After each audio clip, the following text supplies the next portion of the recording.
우리가 사는 이 시대의 특징이 한 가지가 있지요. 그것은 뭐냐 하면 절대 가치가 도전받고 있다라고 하는 겁니다.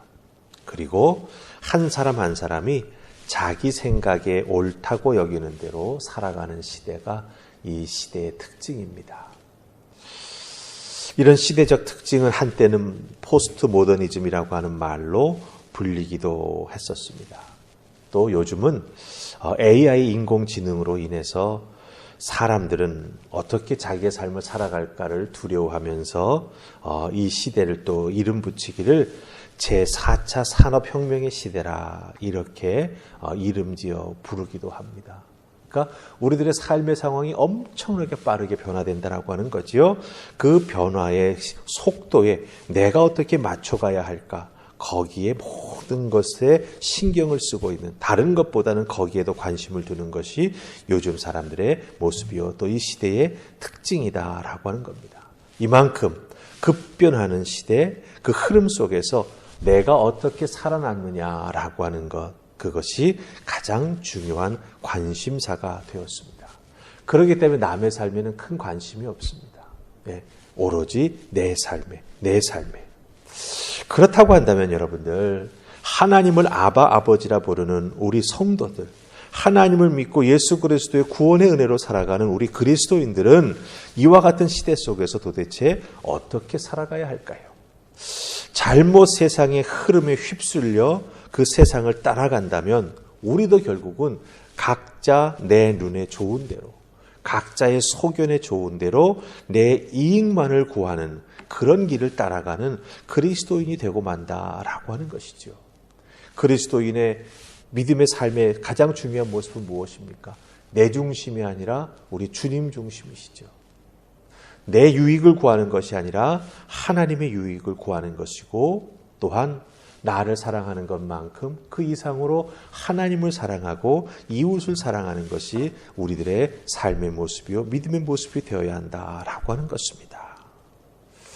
그렇다고 한다면 오늘 우리가 읽은 잠언 21장에 나오는 솔로몬의 모습 속에서 우리가 어떤 믿음의 모습으로 살아가야 할까라고 하는 걸 발견할 수가 있습니다. 이 솔로몬을 요즘 말로 바꾸어 표현하자면 인플루언서입니다. 아주 주변에 있는 사람들에게 사회적으로 많은 영향력을 미치는 사람, 인플루언서가 바로 이 솔로몬의 모습이라고 하는 거죠. 많은 사람들이 솔로몬을 만나보기를 원했습니다. 솔로몬이 하는 말을 따라하기를 원했습니다. 솔로몬이 살아가는 삶의 모습을 담기를 원했던 것이죠. 그 시대적인 상황이 그랬습니다. 그러기에 시바의 여왕도 솔로몬을 찾아와서 그를 만나기 원했던 것이죠. 솔로몬을 요즘 말로 바꾸어 부르자면 인플루언서가 된다라고 하는 것입니다. 그런데 이렇게 많은 영향력을 가지고 있던 솔로몬은 그 자기 삶의 경험을 통해서 우리에게 고백하는 뜻밖의 모습이 있습니다. 내가 영향력 있는 사람이 되었어. 그게 아니라고 하는 거죠. 우리 1절 말씀 속에 보면 그 솔로몬의 마음이 나오는 것을 보게 됩니다. 우리 21장 1절 말씀 함께 읽으십시다. 자, 찾으셨죠? 읽습니다. 왕의 마음이 여호와의 손에 있음이 마치 봇물과 같아서 그의 그 임의로 인도하시느니라. 아멘. 자, 1절 말씀 잘 보시면 왕의 마음이 여호와의 손에 있다 이렇게 말합니다. 즉 솔로몬의 마음이 여호와 하나님의 손에 붙잡혀 있다라고 하는 것이죠. 하나님께서 솔로몬 왕의 마음을 잡고 계신다라고 하는 거예요. 이 솔로몬, 주위의 모든 나라가 그 지혜를 부러워하고 한번 만나보기를 원하는 사람들이 줄을 서는 솔로몬입니다. 사실 그러니 그 마음이 얼마나 높아질 수 있겠습니까? 얼마나 자유롭게 자기가 하고 싶은 것을 다 할 수 있겠습니까? 그런 교만한 마음, 그런 자유로움, 그런 걸 통해서 내가 더 많은 사람들에게 내가 어떤 사람인지 보여줄 수 있고 영향력을 미칠 수 있어. 이런 마음이 솔로몬에게 있을 수도 있었을 것입니다. 그런데 솔로몬은 뭐라고 말합니까? 내 마음이 하나님의 손에 붙잡혀 있다라고 하는 거예요. 이것을 솔로몬이 깨달은 것입니다. 나는 내 힘으로, 내 스스로 세계를 주름잡고 군객 일학처럼 뛰어난 사람으로 세워진 줄 알았는데 아니었구나라고 하는 거죠. 내 마음이 하나님의 손에 붙잡혀 있어서 그 뒤에 나오는 표현 마치 봇물과 같아서, 즉 하나님이 이끌어주시고 흘려보내주시는 그 길을 따라 내가 흘러나아가 여기까지 왔다. 그것을 임의로 인도해 주셨다라고 하는 말로 표현하고 있는 것을 보게 됩니다. 특별히 여기서 사용되고 있는 봇물이라고 하는 단어는요, 운하 혹은 수로 이런 뜻을 가지고 있습니다. 그러니까 여호와 하나님께서 물을 대는 농부처럼 솔로몬에게 필요한 물을 흘려보내 주셔서 솔로몬이 지혜로울 수 있었다라고 하는 거예요. 농부가 밭에 물기를 내고 필요한 물을, 농사에 필요한 물을, 그 농작물이 자라는데 필요한 물을 흘려보내주지 않습니까? 마치 그런 것처럼 하나님께서 솔로몬의 지혜가 자라날 수 있도록, 그 솔로몬의 지혜가 잘 영향력을 미쳐 나아갈 수 있도록 하나님께서 풍성한 은혜와 은택을 솔로몬에게 베풀어 주셨다라고 하는 것이죠.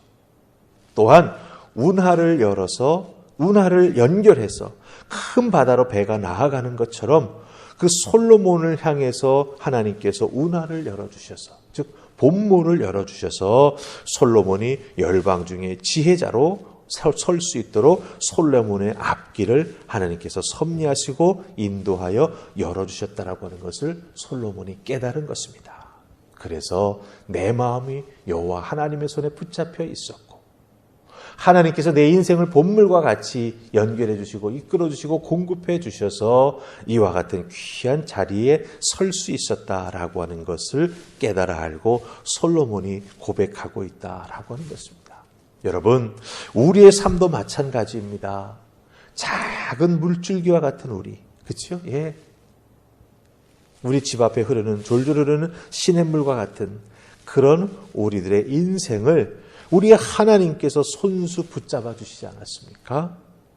그리고 그 물길이 안전하게 흘러갈 수 있도록 이른 비와 늦은 비를 우리에게 허락해 주셔서 우리의 인생이 풍성하게 정말 자라날 수 있도록 이끌어 주셨고, 결국에는 드넓은 바다로 우리를 인도해 가고 계시다라고 하는 거예요. 이게 바로 하나님의 손에 붙잡혀 있는 봇물과 같은 존재인 우리가 된다라고 하는 것입니다. 그렇기 때문에 중요한 것은 무엇입니까? 예, 바로 하나님을 신뢰하는 것입니다. 그리고 오롯이 우리들의 삶을 하나님의 손에 맡기는 것입니다. 그리고 하나님이 내 삶을 붙잡고 봇물처럼 인도해 주실 것을 믿고 인내하며 그 때를 기다리며 하나님의 인도하심을 따라가는 것, 우리에게 꼭 필요한 신앙의 모습이 된다라고 하는 것을 기억하시고, 오늘 주신 말씀 속에서 내 마음이 하나님의 손에 붙잡혀 있는지 한번 돌아보시고, 특별히 믿음 가지고 하나님께서 내 인생의 봇물을 열어주실 것을 믿고 그 인내함과 믿음으로 하나님만 바라보고 나아가는 그 은혜가 있기를 주님의 이름으로 축복합니다. 아멘. 우리 기도하십시다. 좋으신 하나님, 은혜 감사합니다. 오늘도 이 새벽 저희들에게 솔로몬의 지혜를 통해서 귀한 것을 깨달아 알게 해주시니 감사합니다. 우리들의 마음이 하나님의 손에 붙잡혀 있음을, 그리고 하나님께서 붙잡은 우리들의 인생을 하나님께서 봇물을 열어 인도해 주시고 궁극적으로는 축복해 주심을 깨달아 하는 저희가 되도록 도와주시옵소서.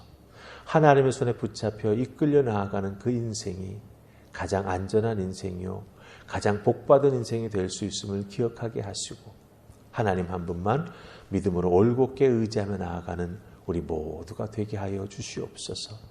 아버지 앞에 오늘 하루의 삶도 붙잡힌 인생이 되기를 소원하옵고, 오늘 하루의 삶도 봇물을 열어주시는 하나님의 은혜를 깨달아 하는 우리 모두가 될 수 있기를 소원하오며 예수님 이름으로 기도하옵나이다. 아멘.